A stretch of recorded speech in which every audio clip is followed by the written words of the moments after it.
Big battle between the Labour Party as well as the Conservatives. Now, results for the UK elections are all set to be announced today itself. And in the latest trend, the Conservative Party has lost the first seat as it was defending in the UK. Robert Buckland lost his Swindon South seat in central England after his vote slumped by 25%. Now, Labour's Heidi Alexander won the Swindon South seat. Rishi Sunak, the first Indian origin Prime Minister, remember ladies and gentlemen, who took the reins less than 2 years ago amid a bitter power struggle, faces crushing anti-incumbency and the political weight of austerity, Brexit and COVID scandals for his predecessors. Meanwhile, the British Indian community is playing a huge role in the elections with a record 107 candidates in the fray for 650 seats.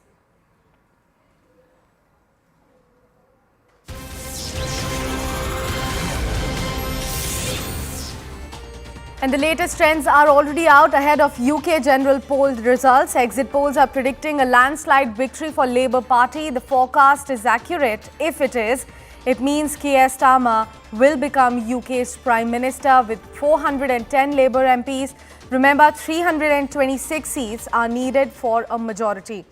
We'll bring you more details about who is leading at what seat. We have CNN News 18 Sanjay Suri joining us early this morning. Sanjay, a very good morning to you. It looks like it's going to be a landslide victory for the Labour Party. A big trouble for Rishi Sunak, of course. Well, this is turning out to be a wipeout, exactly as anticipated and almost entirely as predicted. The exit polls have suggested 410 seats for Labour, and that would be a huge majority. Remember, in 2019, Boris Johnson was celebrated for leading a Conservative win, and the Conservatives then won 365 seats. So if it's upwards of 400, 410 or so, as the exit polls suggest, that's a massive, massive win for Labour and an absolute wipeout for the Conservatives. And we are talking of the exit polls, but we have seen the actual results now coming in one after the other, beginning to come in very quickly now, and these results are entirely in line, almost entirely in line with the predictions in the exit poll. There is absolutely no doubt at all that the Conservatives are going to be crushed in this election, and this really is the end of Rishi Sunak's political career, a not very proud end. And if we were to talk about the condition of the rest of the parties in the race, Sanjay Suri, how is their position looking like? Well, extraordinarily surprising results. For a start, the Reform Party, led by Nigel Farage, is doing remarkably well. In a number of the results announced so far, it has gotten into second place behind Labour, with the Conservatives in third place. Conservatives are not even losing to the first, but they're losing to the first and second. Now, this is a huge, huge result for the Reform Party and a huge blow for the Conservative Party.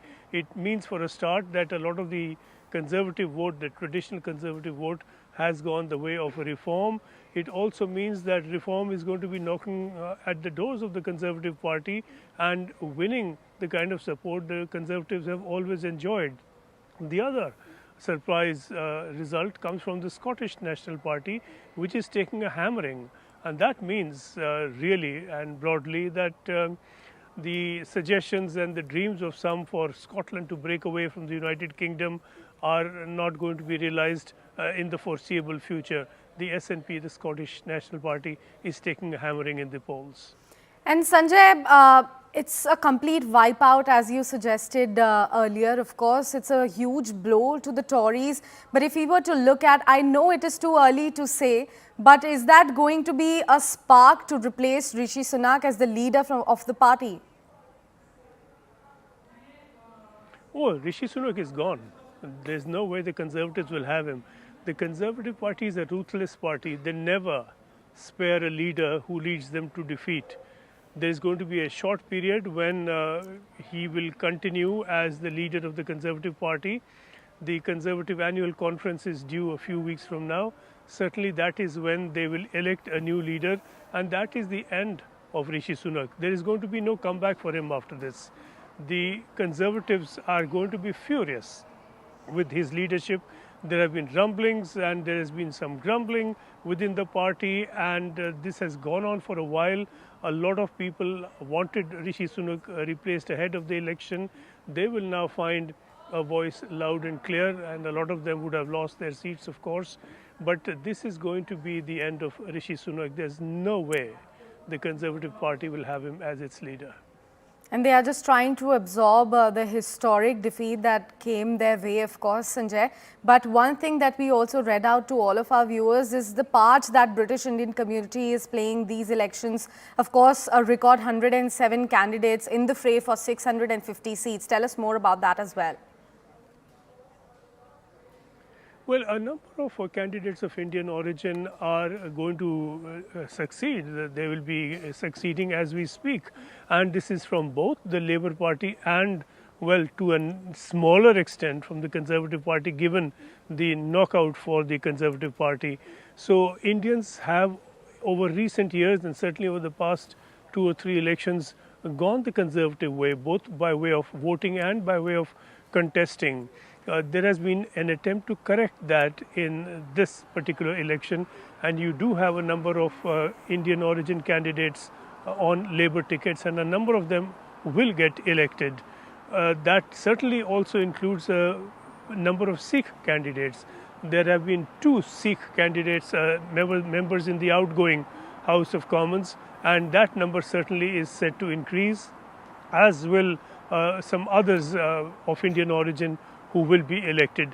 But broadly, the Indian candidates who succeed will work for their constituencies, and also voters of Indian origin don't necessarily vote for Indian origin candidates. They vote for issues just as everyone else does. Right, and Sanjay, if we were to get an approximate data about how many, Indian residents or Indian origin residents are currently residing in UK at this point of time, how is this change in the ruling party in terms of Conservatives being pushed aside after so many years is going to change the picture for the Indians residing there? Well, the figure for the Indians in Britain is about 1.5 to 1.8 million. That said, there are also a number of others who are not quite legally settled, but then they don't have a vote. So we have 1.5 million or so Indians, a little more than that, mostly in London, and the rest in the Midlands. That is around Birmingham, Leicester, about 100 to 150 miles north of London. So this is a very strong community, and this will certainly be participating in politics ahead, as they have through this current election and as they have earlier. So this is a high profile community, and there have been a lot of moves for Indians to get into politics. Indians have been slow at that traditionally, but of late they are getting a little more active politically, and we are going to see a lot of them in positions of some prominence within government and within parliament.